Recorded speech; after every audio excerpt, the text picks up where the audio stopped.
everybody, Robert with RC Archery. In this week's video series, we're going to be going over different ways to help you hold steadiest on target. Today's Tuesday's tip of the week, number 79 video, we're going to be talking about setting up the correct angle for our shoulder to help our stabilizing muscles take over and allow us to have the potential for the most steadiest sight picture for us.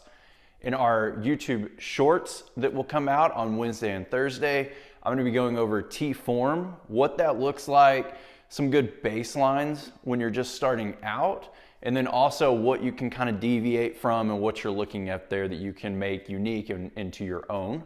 And then we're also going to be talking about my anchor position. So how I'm using the mid knuckles on my hand instead of the base knuckles, why I do that, and some up close views of what that looks like and what we're accommodating for. In the members video this week, you are going to get to see the drawing motion that I use in order to set my shoulder and then allow those muscles in my core to take over to help hold the bow up. And I'm also going to go over the release arm side, what my back is doing, my scapula, the muscles that I'm using, and how I'm releasing this rear shoulder so that we're not having our sight picture wanting to dive down and what we're looking at there as well. But with all that said, let's get started. All right, when we're looking at the front shoulder, what we're wanting to do is be able to take advantage of all the muscles around the shoulder joint itself in order to help stabilize that joint. We also want to be able to take advantage of our core and the muscles here by stacking this shoulder over our hips and our hips over our feet. That's going to allow us to help us hold the bow up on target easier than if we were, leaning way forward or back, or if we're swaying or doing something crazy. Now, the main thing that I like to tell people and what we're trying to create is a little bit of openness to the target to open up the triangle of our body. And I'm going to show you some examples here and let you see what some wrong examples would be, how to do it incorrectly, and then show you at the end what the correct one looks like as well. So I'm going to start out here. We're going to talk about foot position. You've probably heard me talk about this in the past, but it's the neutrally open stance where our front foot on the left here that's closest to the target, the toes are lined up somewhere around the ball of the foot on the back foot. And what that's allowing us to do is open up the gap that we have so that we're not having the string drive into our bow arm, we're not creating problems, but that is also the basis of opening our stance to the target in order to be able to use the stabilizing muscles easiest for us. Now, one of the things that we don't want to do is the opposite of that, where we have a closed off stance. So if I am closed off like I showed to you right now to the camera, when I draw my bow back and I am aiming on target, my shoulder is losing half the muscles on it on the front end. So my form, and for one, the string is going to come in contact with the arm most likely in this position. But you're also seeing that I don't have as much steadiness on the bow because the stabilizing muscles on the front side won't work. So for that, I see people use that type of stance off and on. We definitely want to stay away from that. It's just going to create some bad habits to where you start bending the bow arm at the elbow. You're doing some weird stuff because you're trying to get away from string slap, things like that. The same if we have just a straight stance, a lot of people do that.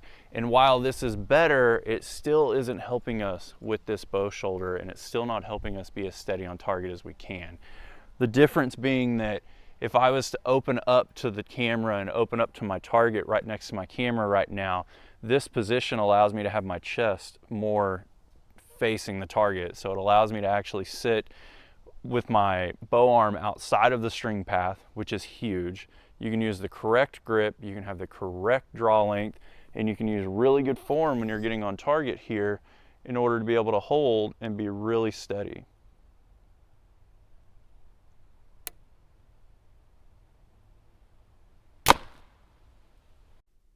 All right, guys, so things don't stop with just having that open stance. We want to make sure that we're doing this correctly and it's going to help you the best. For me personally, my theory has always been built around a natural point of aim. That is something that I've talked about in some of my other videos in the form series that we did. And it's also what I go through on my coaching program as well, to walk you through some drills to show you exactly how you need to be with your stance and the openness or closeness that you're set at to be perfectly in the middle. That has saved me a ton when a release goes off really early for whatever reason, or if I have a long hold on a target. that helps me from drifting off the middle. It keeps me more centered. It helps me with my drawing motion, getting into the target, and allowing me to be able to find the middle a lot quicker and shorten that window down where my muscles are doing their best, and I can get that shot to fire within a time frame that's best for me. So if you would like more information on that, you can check out the form series videos. It's gonna have some guidelines on what you're doing there. If you want an exact step-by-step routine of how to handle this, I have a form and bow fitment coaching program for $25 that allows us to be able to show exactly what you need to do and walk you step through step. Not only on that, but also on draw length and loop length and our form and the bow fitment to ourselves and what we're looking at there. So it gives you a lot more too. If you'd like to have some more info on that, my email is below. Check that out. Again, on Wednesday and Thursday this week, keep an eye out for the YouTube shorts that are gonna be coming out. Those will be a new thing each week where I can give you some additional and extra information. In our members video, we're gonna be going over drawing and using the correct muscles and what that looks like to be able to help you hold steadiest on target. Appreciate you watching, guys. I'll see you soon.